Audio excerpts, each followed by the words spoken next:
শেখ হাসিনার গণভবন দখল নিল বিক্ষোভকারীরা, আর এই ছবি মনে করাচ্ছে শ্রীলঙ্কার কথা।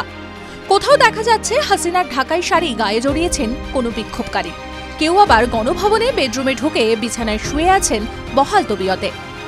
বাংলাদেশের সবথেকে সংরক্ষিত এলাকা যেটি, যে ভবন থেকে দেশ পরিচালিত হয়, প্রধানমন্ত্রীর সেই সরকারি বাসভবনের নাম গণভবন। বেলা যত বেড়েছে, সোমবার সেখানে বেড়েছে মানুষের ভিড়। স্লোগানে স্লোগানে মুখর হাসিনার বাসভবন। কেউ শাড়ি তুলে নিয়ে চলে এসেছেন, কারো হাতে আবার হাসিনার বাড়ির পুকুরে চড়ে বেড়ানো রাজহাঁস। কেউ আবার হাতে করে তুলে নিয়ে চলে এসেছেন বালিশ তোষকও। গণভবনে ঢুকে কার্যত তছনছ চলেছে। মুক্তিযুদ্ধের নায়ক বঙ্গবন্ধুর মূর্তিতে চালানো হয়েছে হাতুড়ি। ফ্রিজের ভেতর মাছ মাংস রাখা, সেগুলি বের করে নিয়ে চলে যাচ্ছে কেউ। ড্রয়িং রুমে সাজানো রান্না করা নানা খাবার, সেসব খাবার তুলে খেয়ে নিচ্ছেন কেউ কেউ। গণভবনের লনে ঘুরে বেড়াচ্ছে মানুষ। সুইমিং পুলে শুধুই ভিড়। বাড়ির ভিতরে রয়েছে সাজানো কাঠের নৌকো, তাও নিয়ে বেরিয়ে পড়েছে একজন। চেয়ার, টেবিল, চাদর, সোফা সব কিছু নিয়ে চলে যাচ্ছে।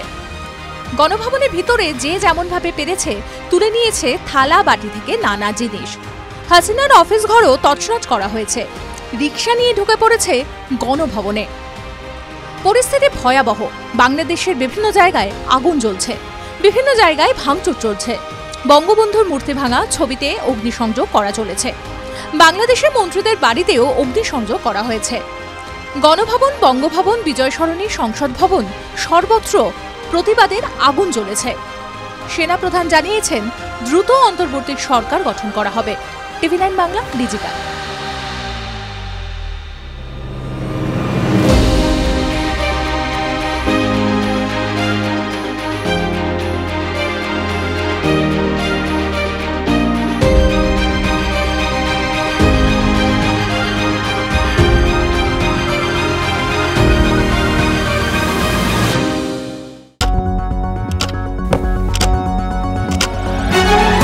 রাজনীতি শুধুই কি রাজার নীতি? রাজা উজিরের চোখে নয়, আপনার আমার চোখে সমাজের ছবি। কঠিন কথা সহজভাবে না বললেই নয়, না বললেই নয়। প্রতিদিন রাত 9টায় TV9 বাংলায়। TV9 বাংলা না দেখলেই নয়। রাজনৈতিক তরজায় টকশোয়ের হট্টগোলে হারিয়ে যায় কিছু গুরুত্বপূর্ণ খবর। দেশ বিদেশের না জানা খবর যা চমকে দেবে আপনাকে। সেই খবরই নিয়ে আসি আমি আপনার সামনে। আমি অনির্বাণ চৌধুরী। দেখুন স্ট্রেট কাট, সোম থেকে শনি রাত 10টায় TV9 বাংলায়।